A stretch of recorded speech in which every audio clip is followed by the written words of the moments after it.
What's going on, ladies and gentlemen, Robofiends, Duggars, and Dickheads? Welcome back to another Daemon X Machina build video. And today we're going to look at my man Bushes. Bushes is a melee-based AC, if you will, if you can see by both of the slicers in both hands. We're going to break him down for you. He may not be for everyone. He is a little tough to kind of use, but if you can get really nice with it and can actually pick your shots a little bit better than most, you'll have a lot of fun with them. I surely do. But with that being said, let's get into it. So off the rip, we're going to look at the legs, of course. These legs, they are no surprise to essentially anyone. There are a few legs to actually use in this particular type of build. You actually want some legs that allow you to move really quickly, and there's only maybe 3 legs that actually fit that function. I was actually going to use Halberd, the legs that we used in the last video, but instead I did tell you guys that we were going to use Ryakari, and this one due in part that it has the highest land boost speed in the game, which I kind of needed to essentially make up for its lack of defense, on top of its incredible bullet defense as well, being 620, allowing for most bullet fire to not necessarily bounce off of him, but you won't take a full-on slap from it. Out of all the other lightweight legs, this is probably the most durable in that particular regard. Granted, its actual durability is not all that great, but it has great defenses and incredible speed. Moving on, let's go to the arms. Now, I will say this is one of the few cases where I use the same arms for both. The left and the right arm will be both the Radiant Gleam. The reasoning for this is since we're going to be using melee weapons for the most part, if you look where down on which is melee performance, from what I'm to understand, that is not actually melee weapon performance. That is actually if you're out of weapons and you're just punching, because you can punch when you're out of weapons. That is that particular thing there. Now, in the other AC games, it was different. Well, this isn't an AC game, but in the Armored Core games, it was different, especially Armored Core 5 to 5th generation. When you were out of weapons and you purged all your weapons, you can actually kick. And there was an actual kick statistic that you would have on the legs. So depending on what legs you have would depend on how good your kick was. In this game, you actually get to throw a punch. But I'm almost 100%, I'm not even 100%, I'm about 70% certain. So we need to do a bit more testing, because some of my numbers became that relatively exclusive. I might have to do them against different, not necessarily different types, but roughly around the same type of builds that have particular like resistances and durability and defense against melee type things. Because when I'm just going through a mission, it's a little inconclusive, but I may have to do a bit more work. And when I do more work, I will come up with a follow-up video to maybe a different type of melee build to give you guys the full-on slap. But for the most part, this will get it done for you, because with this melee performance being 172, it's at a good in-between part. The highest I've seen is about 230, but 172 out of 230 is not too bad when considering a lot of other parts are a lot lower. So it's not too bad. Okay. Anyway, so with that being said, look at this one. The melee performance is 50. That's ridiculous. It's horrible. But with that being said, that's my reason for both arms. Smack dab in the middle for the most part. Great defenses and relatively good versatility when we have to rely on our actual bullet weapons, which we will use, especially when, you know, the enemy seems to be a little bit out of target and you have to actually close the gap a little, and at a different rates or a different pace, because I mean, you don't want to keep taking bullets to the face. You kind of want to shoot back sometimes. Okay, so now for our processor, boost up. This one essentially gives us incredible boost control and a bit better on the stamina management for our boosting, because our boost is roughly 13 and 13. Now, in my opinion, these numbers when it comes to boosting for a melee build is, in my opinion, the bare minimum I will actually like to allow. 13k in both regards. The thing that makes this actually really good is the boost timing, being for 12 seconds, and then 13 seconds respectively, giving us a pretty decent boosting performance, because we can probably outboost most people. We may not be the fastest, but we're boosting the longest. Double of what the fastest booster can boost. Now, going to the body, we had this discussion before. The best core in the game is Hecaton. Look at that boost. Look at that boost. However, it actually brought a lot of other things down for me that I didn't actually want.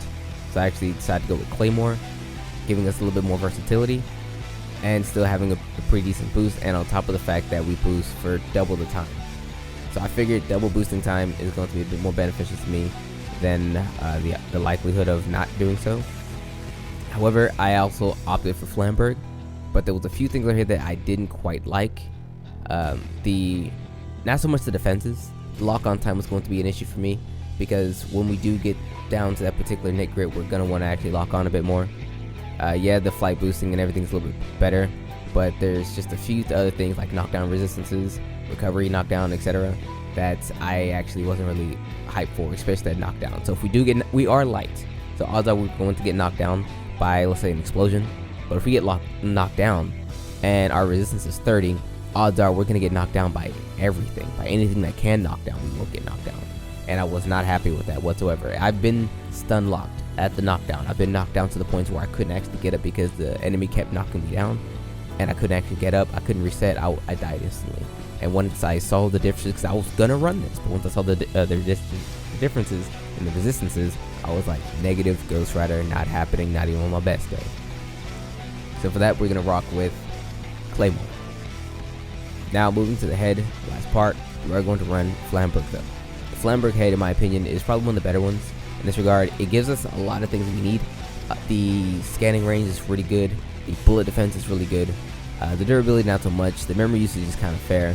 The lock on, the radar, the firing support is not good whatsoever. This is not the type of head you want to use for firing support, but then again, this isn't a bullet based build. This is for everything else. I really want it for the widened sight and improved lock on ability, so that way we can lock on and see things a lot better, a lot farther away. So yeah, for the most part, that's the AC's build, the body, the armors. Not bad, in my opinion, not bad. I kind of feel like I outdid myself in this one. Now let's move over to the weapons. In the right arm, we're looking at the Habikiri sword. The reason for this one, for one thing only, its max chain attack is 5, meaning you can chain attacks, if timed correctly, up to 5 times. That's actually very, very good, very useful.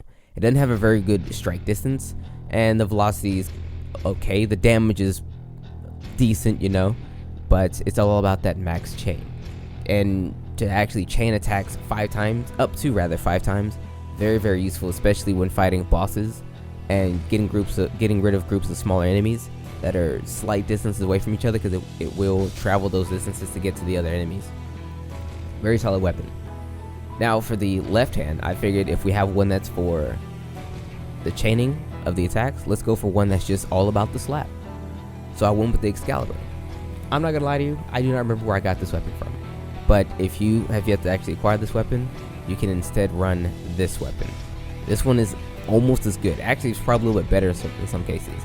Has a little bit more damage, has a little bit more distance, has a little bit more velocity, has a little less recovery time, and is a little heavier and requires a little bit more memory usage. The memory usage and the weight is the reason why I chose Excalibur, truth be told. And that tiny tick to the recovery time. Just, I wanted something a little bit less heavier to help with my speed. Now, to get this one, if you want to know how to get this particular blade weapon right here, it's actually very useful, very good. There's 2 blades, this one and another one. They are carbon copies in terms of the stats, but the other one will actually give you the ability to have 3 slots. So if you actually want to know how to get that particular weapon, it's very, very, very good, and it's super easy to do. If you want a slight video or a small video to show you how to get it, let me know. I will get that for you. It's not difficult whatsoever. Now, the Excalibur, I'm using it because of its high damage, and it doesn't necessarily follow up with chain attacks, but it just hits really hard. It hits for double the damage that the last sword actually does. So I mean, when that is taken into account, I kind of figured if you're just trying to get rid of something really quickly, or you feel like you have enough to actually take out one hit, go for the one hit, So that's my reason for bringing Excalibur here. Now, almost done.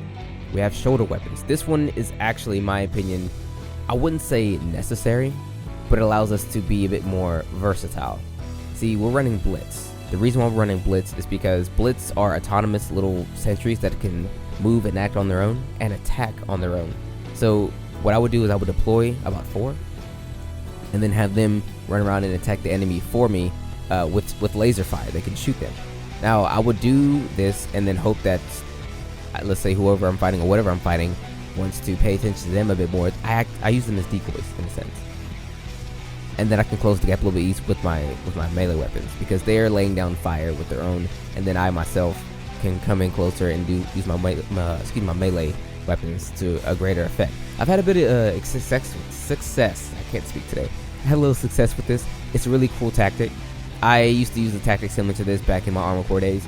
It's actually a lot of fun. It's really useful. There are other ones like this, but I chose the Rumble Order one simply because the VP, or the defense, the health if you will, for the little blitz units, they actually are a little bit higher, if not double that of the other ones.